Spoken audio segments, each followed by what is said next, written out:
recycle water bottle. Sorry. No, you're fine. Who's definitely Okay. in the camera. Happy impending weekend, everybody.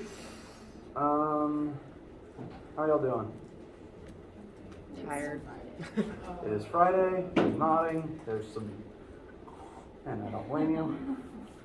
I myself would still be asleep right now if I wasn't contractually obligated to be doing this, but all of you wonderful people. There's no sarcasm in that sentence, by the way. Couple minor things to note. The current homework and take-home lab are due at the end of this coming Monday, so you do have the weekend to continue working on them.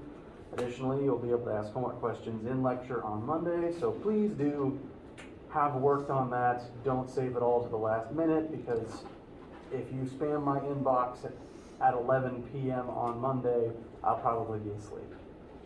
Sorry. Speaking of inbox, I just finally realized how to get back into the questions that you guys sent me via WebAssign as opposed to via email. So I can see those. I do think the email is slightly faster because that pings straight to my phone as opposed to me having to check WebAssign manually, but I can see those now if you do use that way of communicating with me. I've been checking over some complaints people have been having with the homework because, again, WebAssign robs people of points without any cause sometimes, so people have been contacting me about those. I have gone over all the cases I've been sent so far. I think there's probably one or two fresh emails in my inbox. I still need to read about that.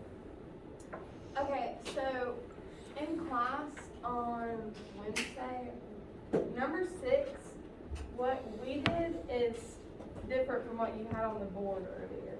So Okay. I think tangent of 12 and 14 were flipped as far as the Yes. answers go. I don't know why I did this, but I reversed how, like, the order in which the change in distance was applied to one or the other.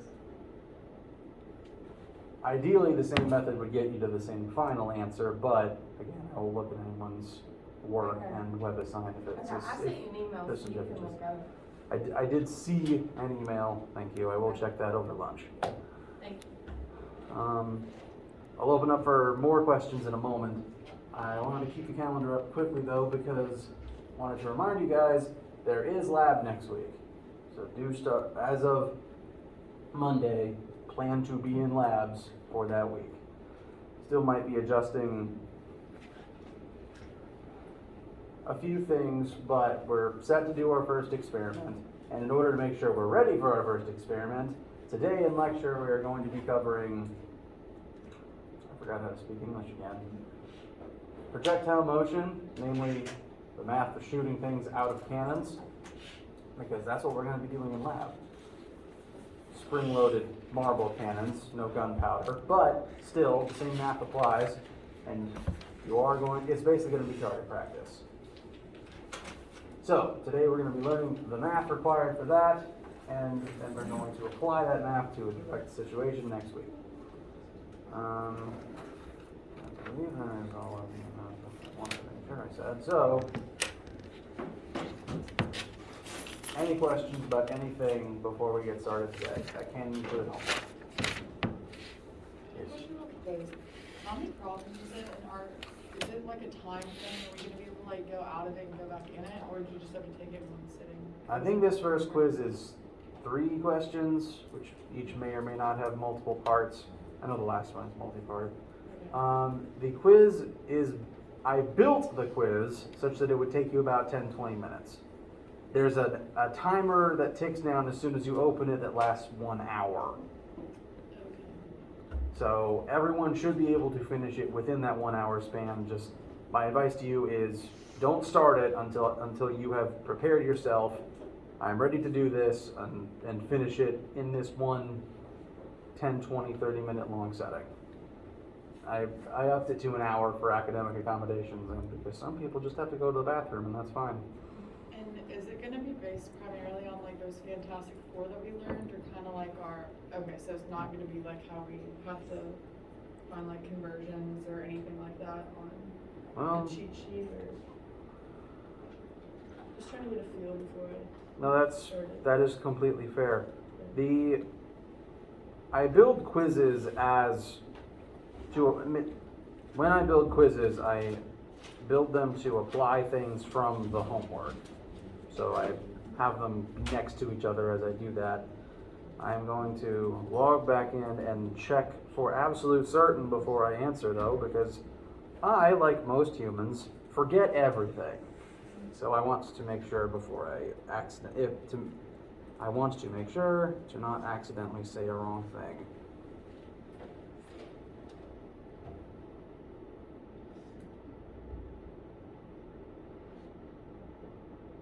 I'm on basement Wi-Fi.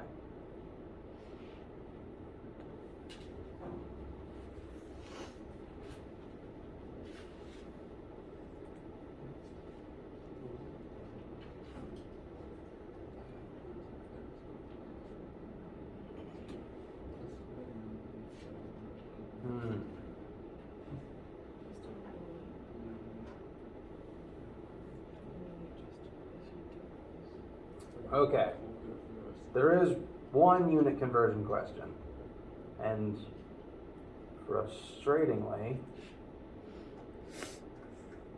because again, WebAssign pulls these from the textbook, it appears as though the original textbook version didn't list the conversion factor within it, which aggravates me.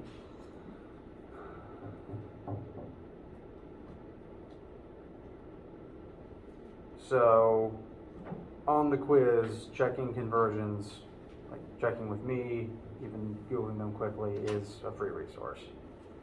It is a conversion you've seen before. It's one you should have done before, so it's not a big headache. It doesn't list the factor in the question. So, there is one conversion question. You are allowed to check that conversion. The other two are related to the 4 formulas. You're welcome. Any other questions about anything at all? Okay. Any questions, issues, needs that pop up, please let me know as soon as that happens. And for right now, I want to begin studying projectile motion so that we are ready and prepared to shoot marbles out of cannons on Monday. So, projectile motion is a very common application of it's one of the most common forms of two-dimensional motion we're going to look at. And to go ahead and define some terms, a dead marker is one without ink in it. Apparently my favorite color just isn't working today. There we go. The definition of a projectile, for everyone's benefit, is an object in free fall.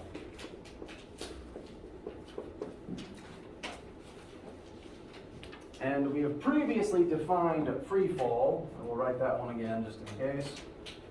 The definition of free fall is the state where gravity is the only force acting on an object.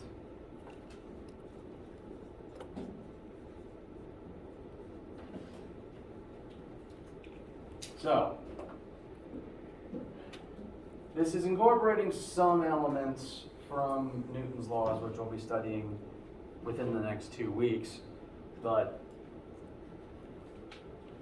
a couple rapid fire questions. Are you in your chairs currently in free fall? Am I standing here currently in free fall? When I drop this marker while it's in the air, is it in free fall? Is a bird in flight in free fall? No. Good distinction, because if you are flying, you can't be free falling because there's a lift force also acting on you. Is a glider or a paper airplane in free fall? No, because gliding isn't flying, but there's still a lift force involved, is a yo-yo in free fall. As long as the string is taut, technically no. But if gravity is the only force, and that should only happen while falling, as long as you're on the ground is also exerting a force on you, more on that next week, then you are considered in free fall. And every object in free fall is technically a projectile. And that can include falling people, that includes arrows, slingshot, rocks, not missiles though, because they have a jet propulsion system. But everything that we're going to be theoretically launching off of a cliff is going to be a projectile. It will be in the state of free fall. If it is in the state of free fall, we can automatically assume a few things. I'm going to list the vector acceleration for every single object that is in free fall.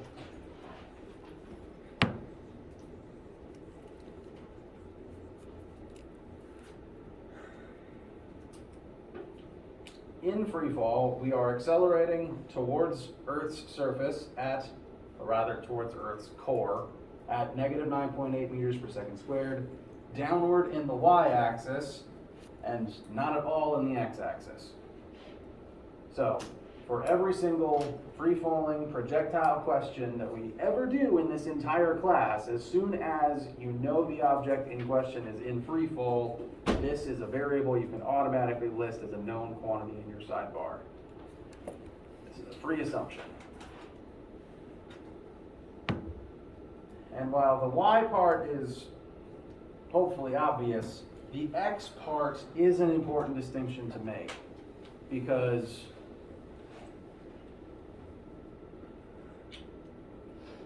me talking to you guys, you're aware that things don't fall sideways.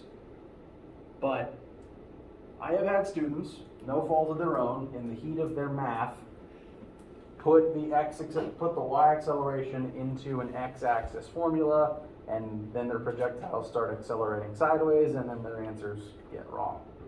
So, important distinction to make. Hang on to this. So there's a reason I wrote it in terms of xy coordinate plane, and not just the 9.8 by itself.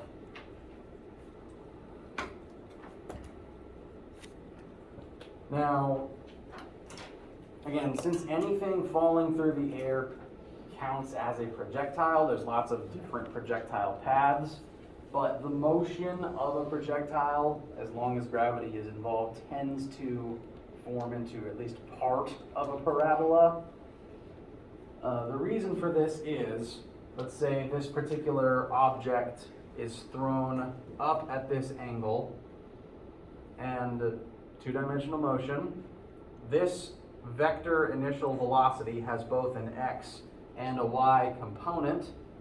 As soon as this ball is thrown, it's going to begin accelerating in the y-axis, and so its initial upward velocity is going to change every single second it's in the air. So the y arrows keep shrinking as it rises, and then start becoming more negative as it falls.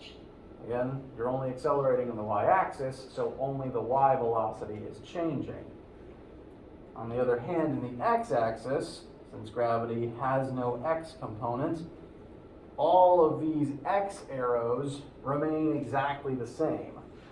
So whatever portion of this your initial x velocity is, that number should remain unchanged.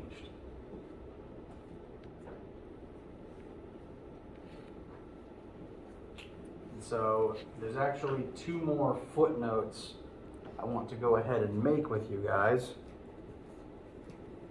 everyone okay if I erase these?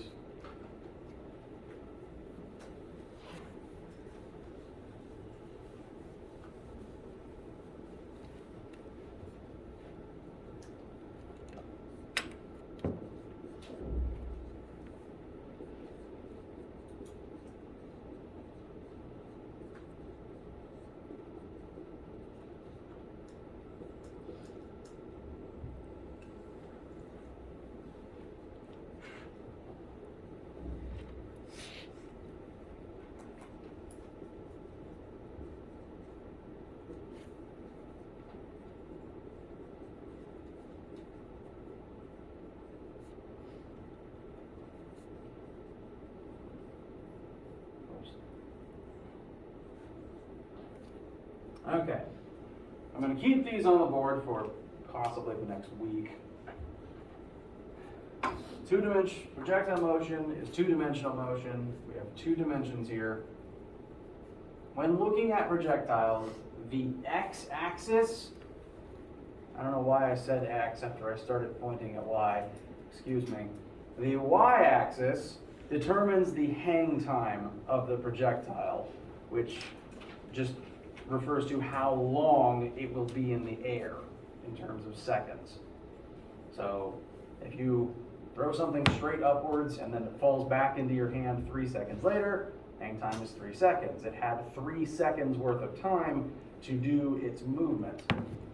The y-axis is ultimately going to be what determines that hang time, because gravity is the thing that's going to eventually stop it from being in the air. Gravity is the thing that's going to pull it down onto the ground. It's not going to be falling anymore at that point. So gravity, the y-axis, is the ultimate stopwatch that determines once you stop falling. So this determines the time we have to fall. Meanwhile, in the x-axis, this determines your initial x velocity, determines how far you can go in the time allotted.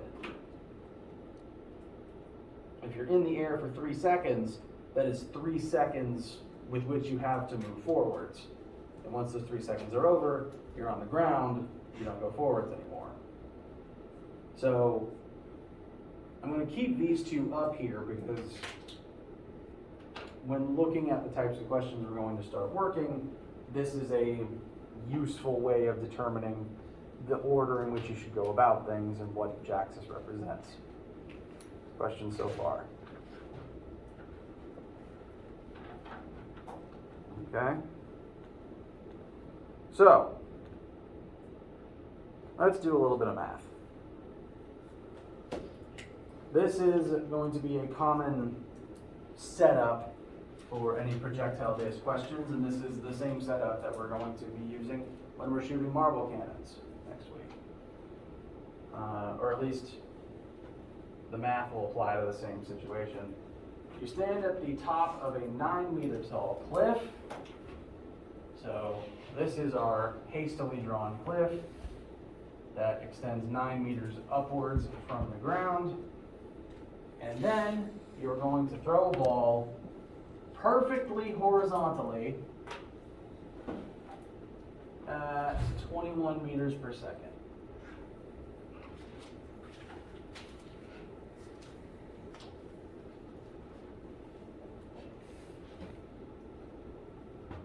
So those are the two numbers that we are explicitly, given within the question. I'm going to go ahead and rewrite those over here with their variable labels, excuse me.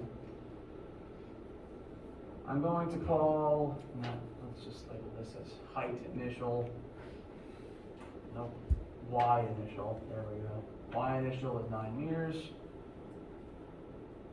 And then we have the launch velocity of the ball. So velocity initial is 21 meters per second. But we are dealing with more than one dimension, so it helps to label what axis any given variable is in. Since we threw the ball horizontally, I'm going to label this as velocity initial in the x-axis.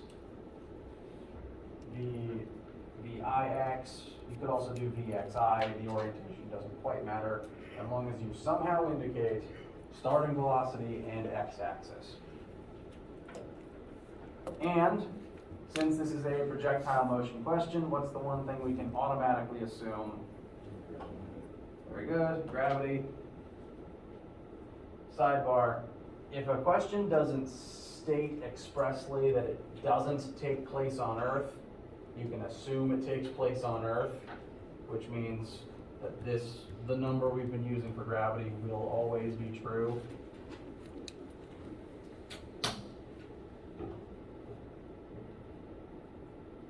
Again, listing what axis it's in, so this number is only in the y-axis, it has an x component of 0.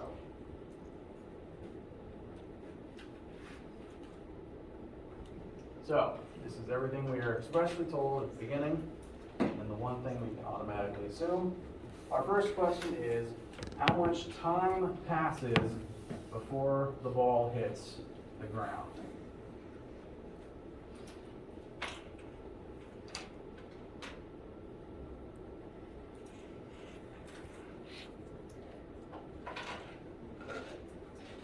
So,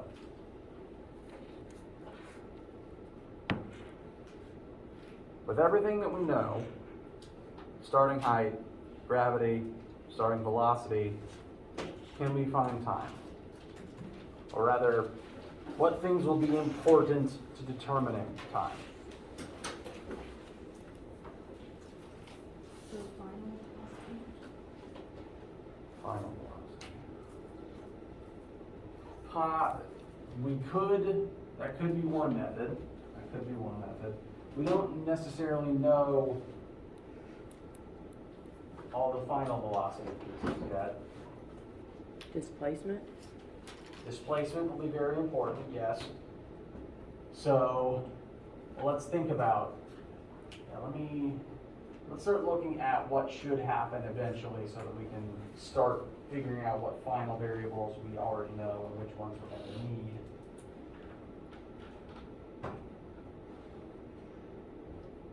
In the x-axis, what can we assume about the final velocity? It's going to be the same in the x-axis because since we're in projectile motion, we're only accelerating vertically. That means we are not accelerating horizontally, and no acceleration means constant velocity. So this is a very good fastball, and this fastball is going to stay fast exactly the same way horizontally the entire time. So we do know at least the x final velocity. Do we know what the y final velocity would be?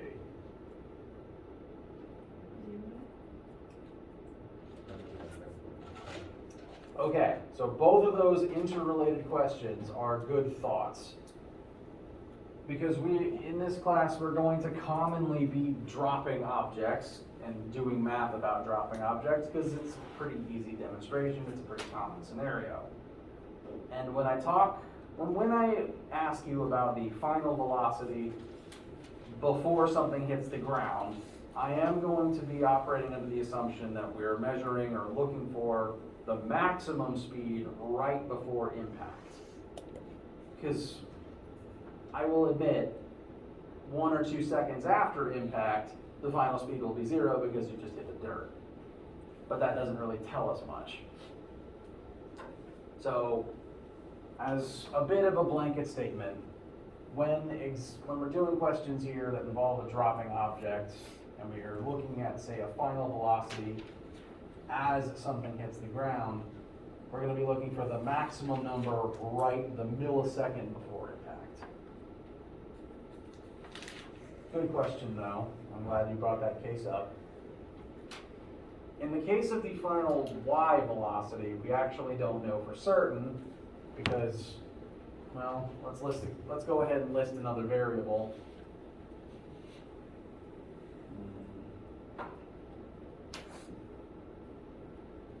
Now I wish I organized my board slightly differently.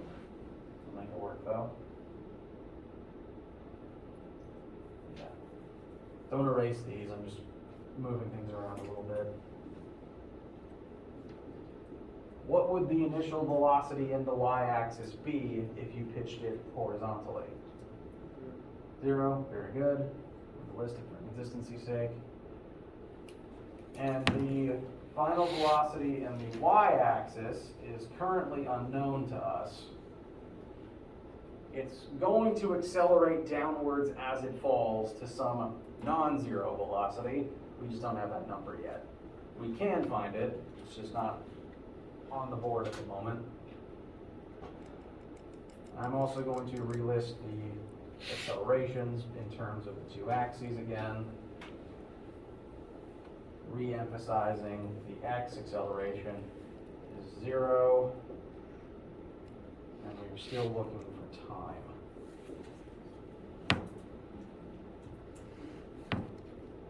So we made a few assumptions, expanded to things that we know and don't know. We are still looking for time, so we want to know the time before the ball hits the ground. We are examining a two-dimensional situation, but recall that one axis does not directly affect the other. So most of our math is going to involve looking at each axis completely separately from one another. The one time they're mainly going to overlap is in terms of the one variable up here that isn't a vector. Time will apply the same to both because time has no direction other than arguably forwards. And since we need to examine each axis separately, which axis should we best look at when it comes to concluding things about time? Time that we can spend in the air. The y-axis. So we're only going to focus for now on y-axis elements when it comes to finding the hang time. We know our starting y height. Where's the ball going to end up? Ground. So we also know the final y height.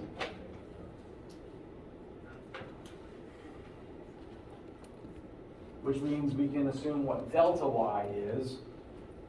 We have delta y, initial velocity, and y acceleration, and we want time. What formulas possibly could help us in our goal for finding time? Formula 3, very good. I'm going to write this in terms of y variables. So delta y equals VIY times t plus 1/2 AY t squared. I'm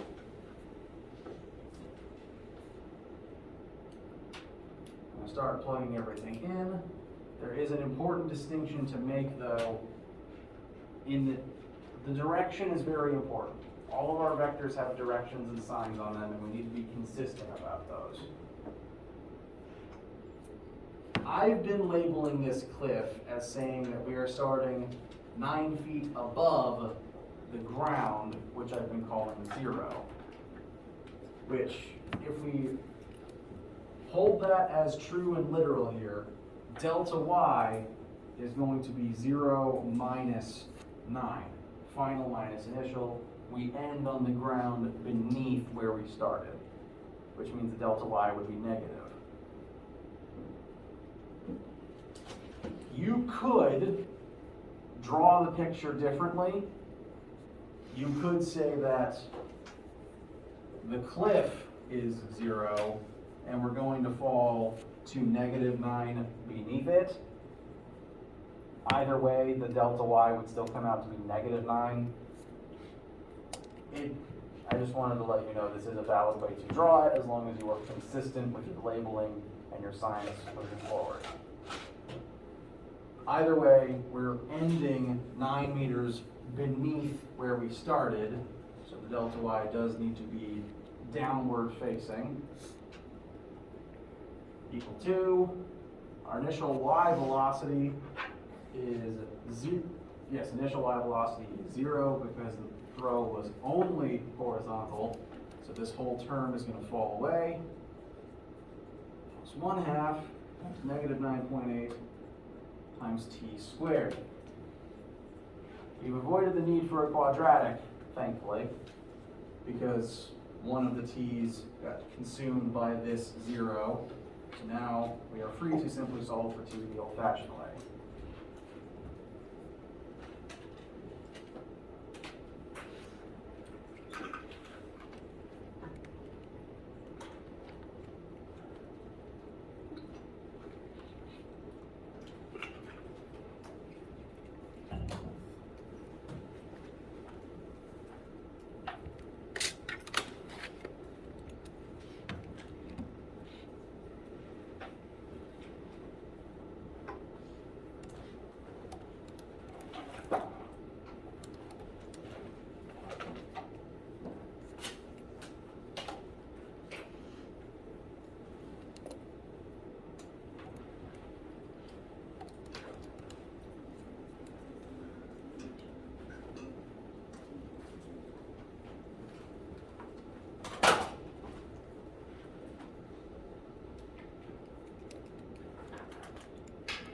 seconds are we looking at?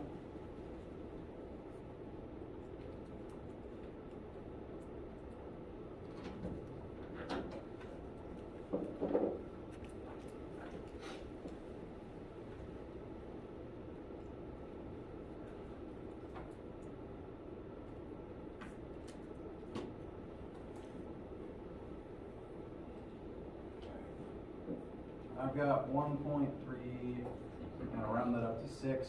Does anyone disagree? Okay? Please let me know if your math does differ. Now we know the hang time, the time spent in the air. And because time is not a vector, time is the one part of this that does carry over into the x-axis. So, we can start using this in all parts of the question now. Second thing we are asked is, how far from the base of the cliff will the ball hit the ground? I mentioned a couple of times that the motion of a projectile always tends towards the shape of a parabola. And so, ball is thrown forwards, it starts accelerating down faster and faster. It will eventually hit the ground somewhere about there, some horizontal distance away from where it started. And so that is what we would like to solve for now. This variable is commonly referred to as the range of the projectile. Just literally how far it went, horizontally speaking. So we're now looking at the x-axis. So in the x-axis, we are aware of initial and final velocity, acceleration, and time. We want, we call it delta x. We want delta x, and so what formula or formulas, there's more than one way to get here, would be useful in this case.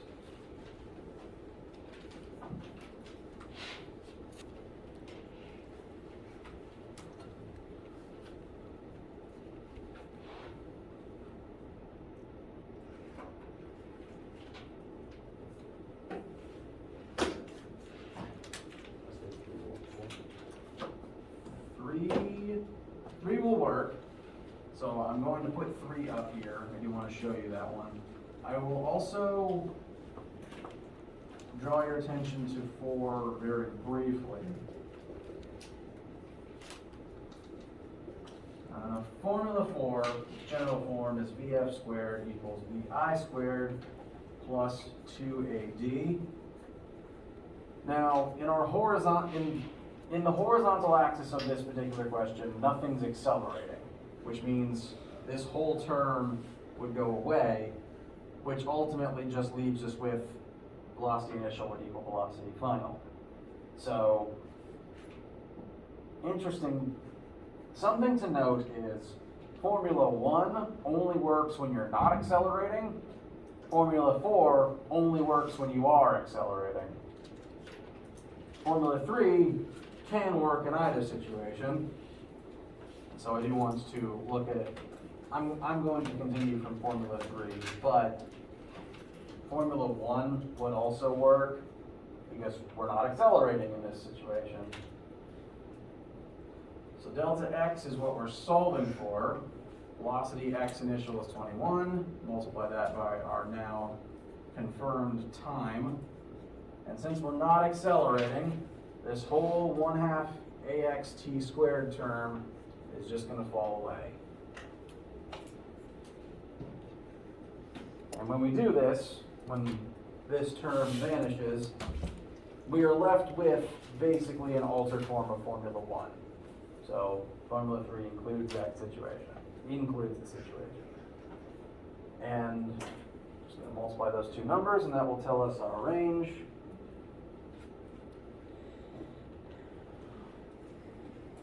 Please let me know if your math differs. I currently have about 28.46 meters. Does anyone disagree? Okay. And so that is our range. This is the math that anyone doing a cliff stunt in a movie where something dramatically rolls over the edge of a cliff. This is the math that anyone firing anything equivalent to a cannon or a mortar has to do. Fireworks as well, because if you're doing a big fireworks display, you want to make sure that it shoots up and goes off before it arcs down towards anything flammable. So throughout human history, this sort of situation has come up a lot. Any questions?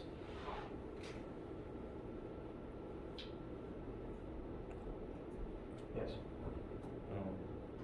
So let's say we take a test, and how many like degrees of error would you give any of all this have to be like exactly correct? Like if it was like 28.56 or 28.48 or something like that. Like, Yeah, I would be fine. When I am checking your work, I am mostly checking for, did you use the right formulas? How's your algebra? And then after all of that, did you plug in the numbers and the answer comes out to something probably within about 5-10% of it being correct. Honestly, like getting a this is the least important part when it comes to points. You could do everything else and just leave this blank and still get 9 out of 10 the way that I grade. But if you would have written down 29 or maybe even 27, as long as I could check the rest of your math, I'd give it to you.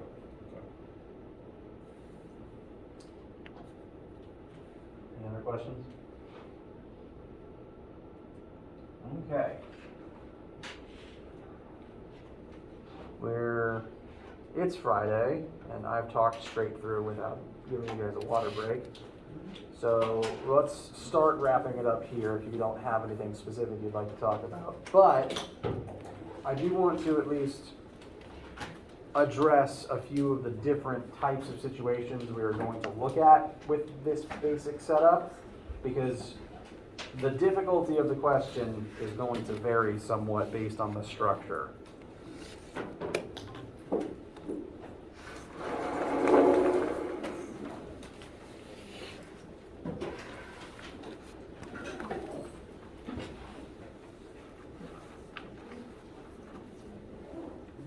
The question we just did, and one of our cannon setups next week, is a case where the projectile is fired horizontally only.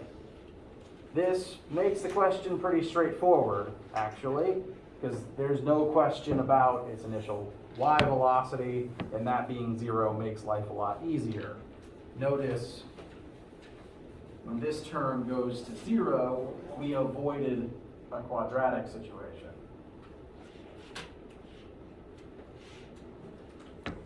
A slightly different scenario is something fired at an angle upwards from the ground,